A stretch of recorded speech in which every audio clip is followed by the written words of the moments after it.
Hi guys, welcome to my second lecture. I want to go through how I pick stocks.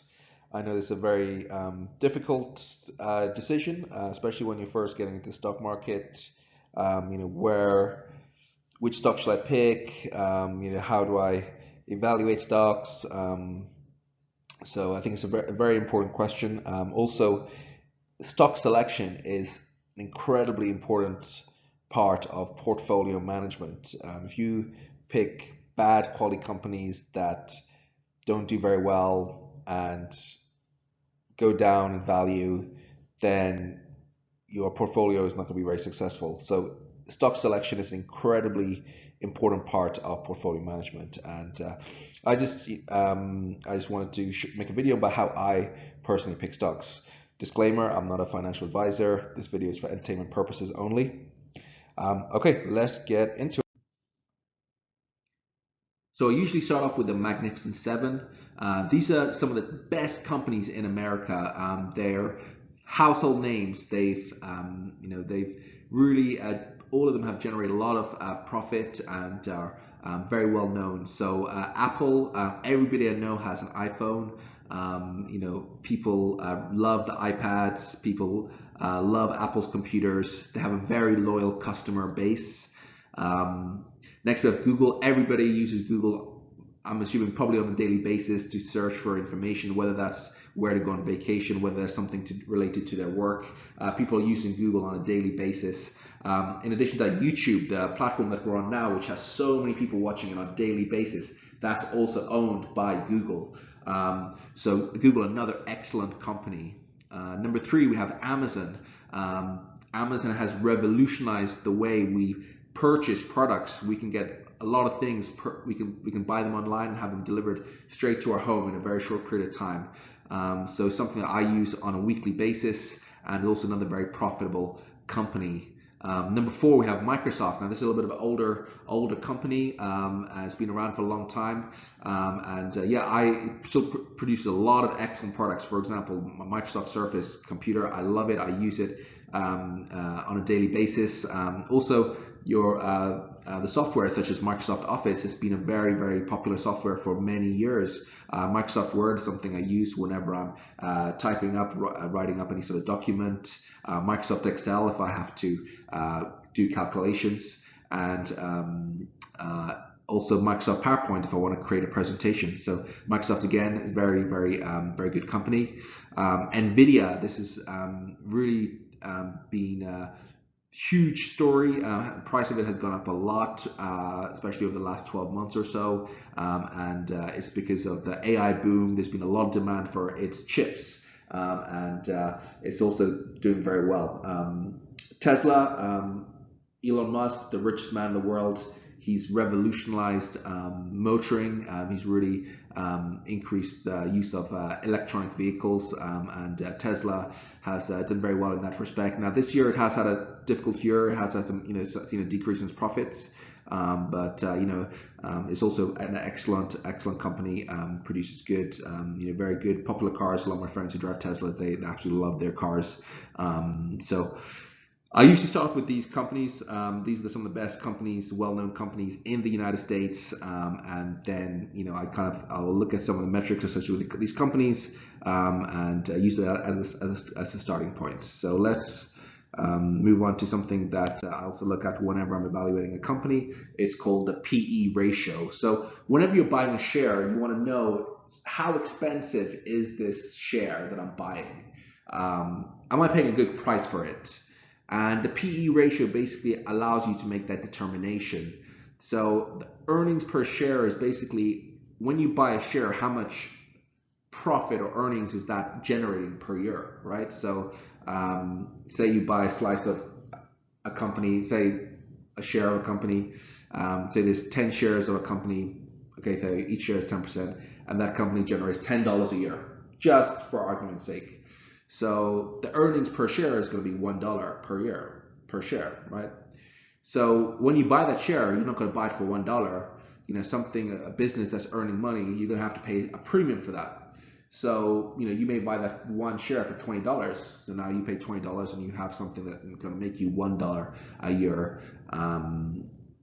per per year, right? So that's what the PE ratio is. Now, the higher the PE ratio is, the more expensive the stock is. So this is one thing I think is really important when you're looking at companies to buy. Is like, what is the PE ratio? How expensive is the stock? Let's just look at the PE ratios of the Magnificent Seven. So that's a really good place to start off with when you're looking to buy shares and get into the stock market and maybe trade options. So Apple is 26, Google 25. These were these may have changed. This was whenever I was making this lecture video, they may have changed, but Amazon 60, Tesla 46, Microsoft 33, Meta 24, Nvidia 72.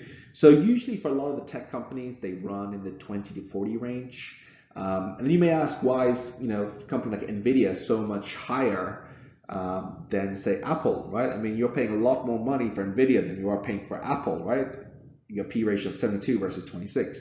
Why is that? So the argument for that is if a company is thought to have a lot of growth potential, then essentially you're paying a premium for that, for not just today's cash flow, but also for tomorrow's cash flow.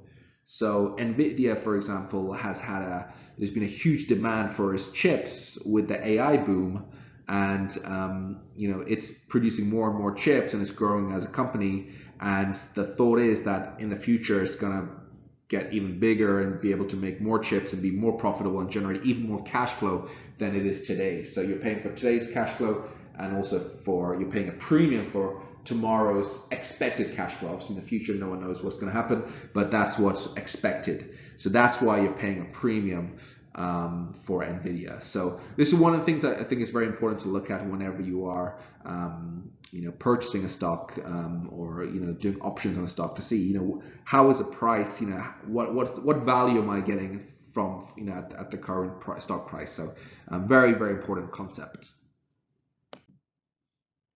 So another really important concept when you're managing a portfolio is diversification.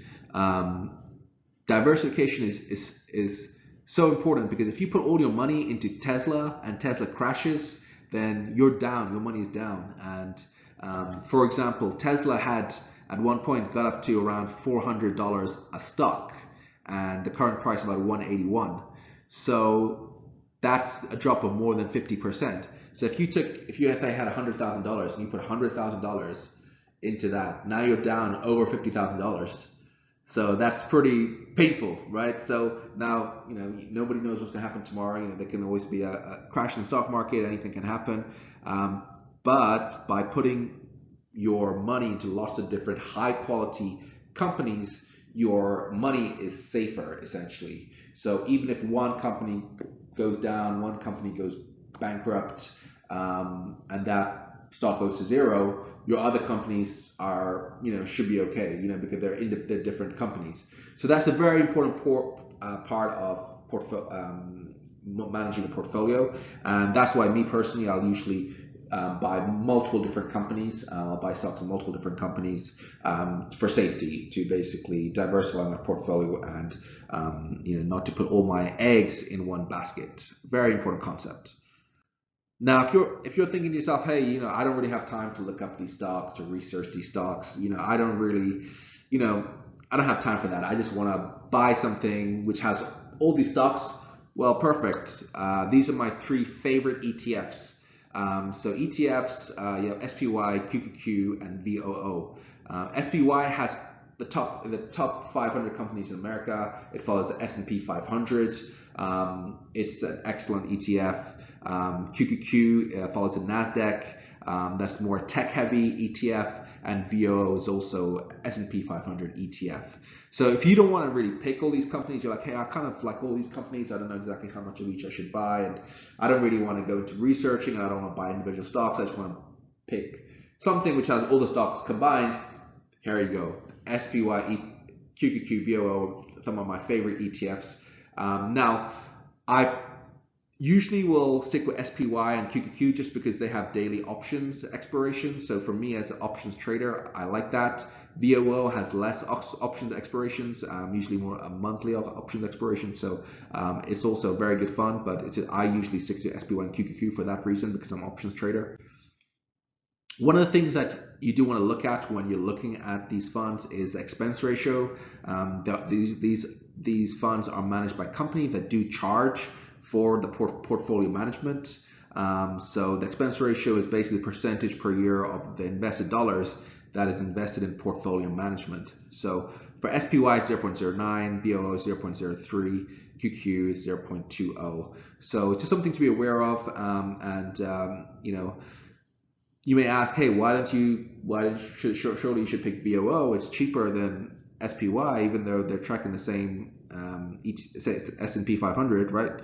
Yes, you could argue that, I think that if someone just wants to buy an ETF and not really trade options, then I think VOO is probably a better choice because you're paying a lower expense ratio. For me personally, SPY has a lot of options expiration dates. And for me as an options trader, that's why I prefer SPY.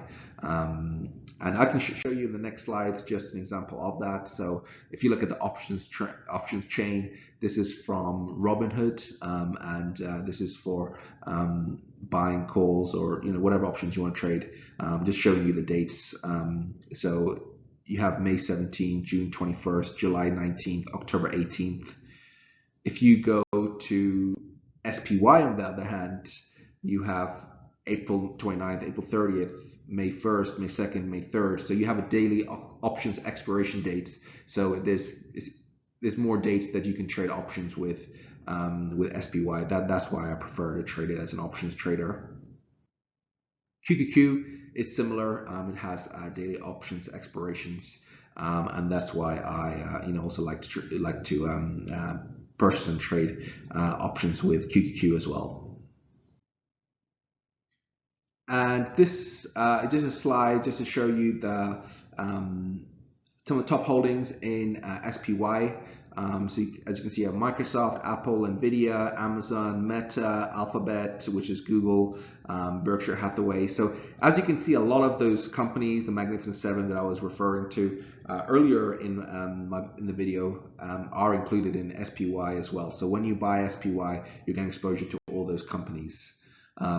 If we take a look at, and this is the top 10 holdings of QQQ. Again, you know, Microsoft, Apple, Nvidia, Amazon. The proportion of Microsoft, these kind of tech companies in QQQ is higher compared to the S&P 500 ETFs. So as I said, QQQ is more tech heavy, so that's what you can see in its holdings. So the next question is for someone who's getting started in options and stocks is what brokerage should I use? Now, there's no right answer. It's completely a personal choice, whichever one you want to use. Me personally, I like Robinhood and Webull. I have no affiliation with these companies. This is just the companies, the brokerages I use.